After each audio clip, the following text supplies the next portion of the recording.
Oh shit. Hugo went and got himself some get back. He was tired of that motherfucker. What's his name? Earth, Wind, and Fire. Drawing fouls, doing all these shots on him. He had to get himself some get back. Anyway, Hugo, he's got Rakuzan scared. I mean, he got them scared shitless. But they should have kept an eye on Eagle Eye. I think his name is Iduki or whatever his name is. Anyway, everybody's keeping an eye on Hugo because they know they need 7 points. They're going for some threes. So they're going to need Hugo Curry in order to make this shot. So they kept an eye on him. They tried to shut him down. Managed to get the ball. Iduki, he managed to get the ball. Eagle Eye, he kept an eye on the whole court. And he knew. He said, damn, they could just hold the ball. That way we only got like 4 seconds in order to score 7 seconds. He said, but I know they're going for the shot.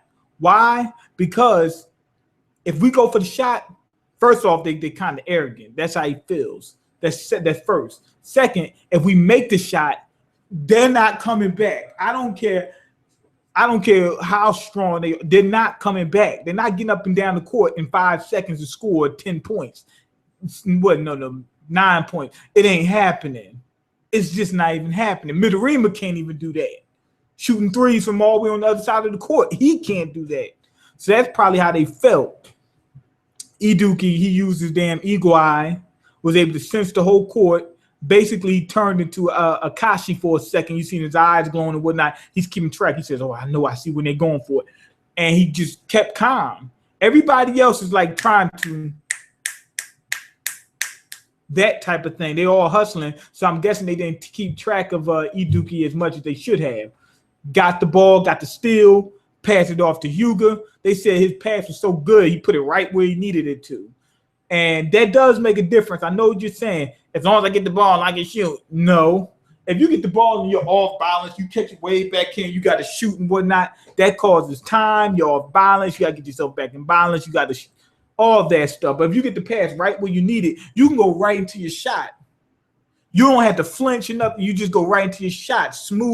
It's a smooth transition. That's how he got it to Hugo. I'm guessing he used Eagle Eye in order to be able to do that. Anyway, Hugo, he was on Earth, Wind, and Fire was defending against him. And he says, okay. He says, only one way to do this, baby. He said, I've seen him do this so many times, I know how to do it.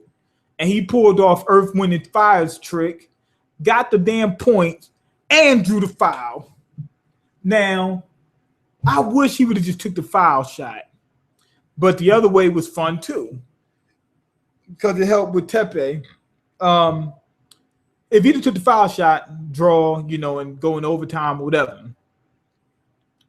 But then Rakuzan, remember, they're a strong team. They might be able to come back and win. They wanted to finish it off right now. It was like it's either us or them. Tepe got the rebound, passed it to Kuroko. Everybody was wondering, oh, he's trying to get it to Kagami. He's trying to get it to Hugo. One of the two. And then they said, wait a fucking minute. Kuroko hasn't gotten the ball in a while. He was saving himself for this. Went up for phantom shot, right? But it wasn't a phantom shot. It was a phantom alley-oop. Akashi jumps up to try to stop him. He passes off to Kagami. Kagami scores a point. They win. And then they show the ending, which is basically everybody going back to normal. I mean, really, they were just going back to normal. Everybody's going back into practice. I mean, they said that he was going to start practicing some more, but he's still kind of lazy from, not practicing at all for so long.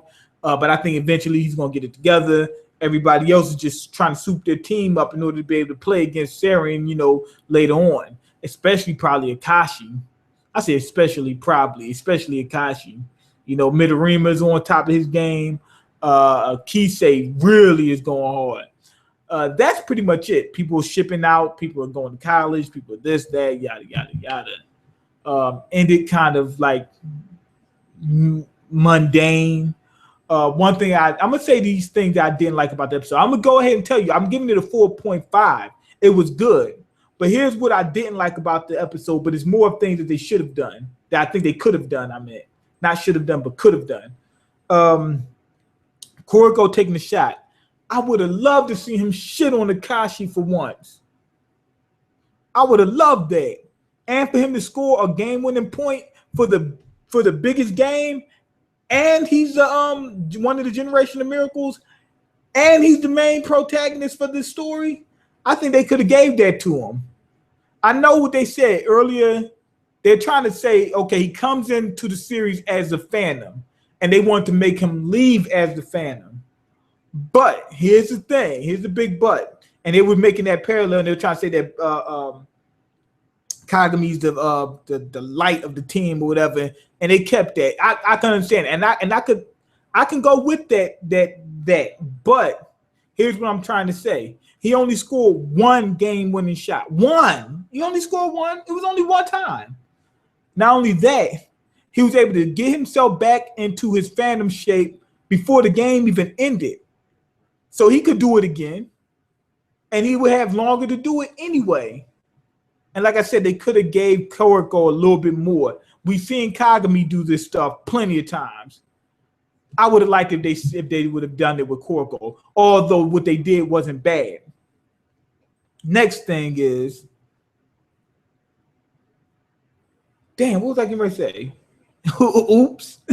See, I should have wrote down more notes. That's what I should have did.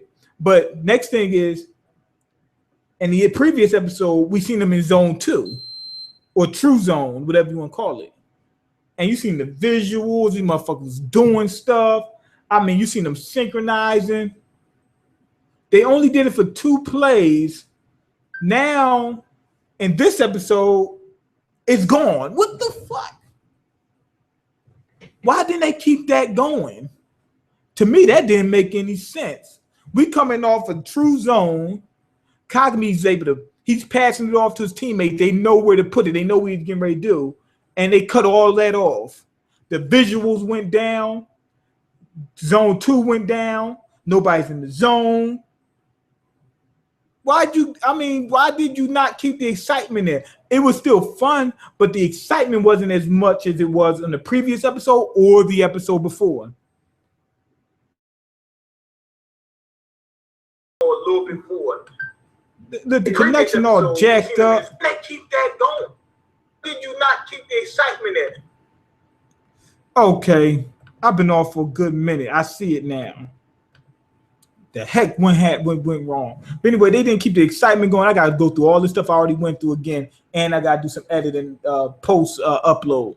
Anyway, we didn't see Ogiwara. Not really. He didn't do much of anything. You know, I wish I would have seen the game between him and Kuroko, whatnot. They didn't show much of where people are going. We didn't see, anybody go to the pros or anything like that. So they really didn't give us a good insight into the future. They just said, hey, it's going to be a mundane ending. What else did I talk about? I said all this stuff, but the thing cut off. This thing jacked me up bad. Yeah, but they didn't keep the excitement going on from the other game. Like I said, it's still getting a 4.5. It was good. I just wish they would have, did more with it. Kuroko, we didn't see him take his game up to the next level. Like we seen Kagami. I mean, Zone 2, Zone 1, do this, and that. Kuroko can never go into the zone. I understand, but he's not one of the top players in the Generation of Miracles, but every other person in the Generation of Miracles can go into the zone. We ain't seen Midorima do it, but I'm quite sure he can. I'm very sure he can. It's almost stated that he can. Pretty much everybody in the Generation of Miracles can do it. So how come Kuroko can't? I wanted to see him in the zone. I mean, we see Miyazaki, whatever his name dude was, go into a pseudo zone. So I wish they would have did more with him in that terms, and I wish they would have did more with Ogiwara. I wish they would have showed Kuroko play a game against him now, and that type of deal. And like I said, it ended mundane. Let me go ahead and check the comments. I said a lot of good stuff that I can't even go back over because this thing cut off on me like that, man. This thing pissed me off. Okay. But anyway, go ahead and leave your comments, like the video, and subscribe because I can't eat. I'm broke, nigga. I'm broken. You got the power to change that. Peace. Killed me.